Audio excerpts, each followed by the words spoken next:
తిరుపతి జిల్లా సూళ్లూరుపేట పట్టణం మన్నారు పోలూరులో ఎమ్మెల్యే కిలివేటి సంజీవయ్య గెలుపు కోసం ఆయన కుమార్తె సౌజన్య ఇంటింటికి వెళ్లి తన తండ్రిని గెలిపించాలని అభ్యర్థించారు.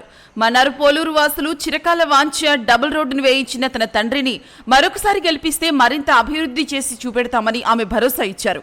కిలివేటి సౌజన్య నాయకులతో కలిసి ఇంటింటా ప్రచారం నిర్వహించి జగనన్న సంక్షేమం అభివృద్ధి మరోసారి గడప గడపకు చేరాలంటే జగనన్నను ఆశీర్వదించి వైఎస్ఆర్సీపీ పార్టీకి ఓటు వేసి గెలిపించాలని ఆమె ప్రజలకు విజ్ఞప్తి చేశారు.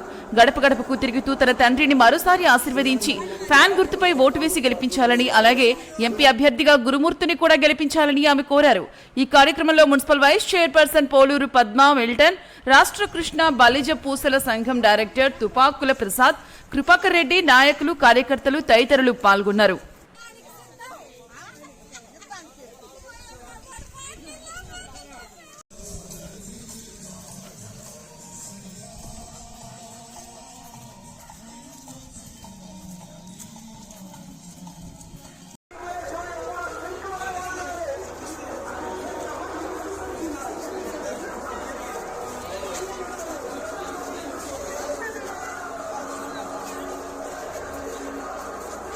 మరిన్ని న్యూస్ అండ్ అప్డేట్స్ కోసం ప్లస్ న్యూస్ ఛానల్ ను సబ్స్క్రైబ్ చేసుకుని బెల్ ఐకాన్ ను ప్రెస్ చేయండి.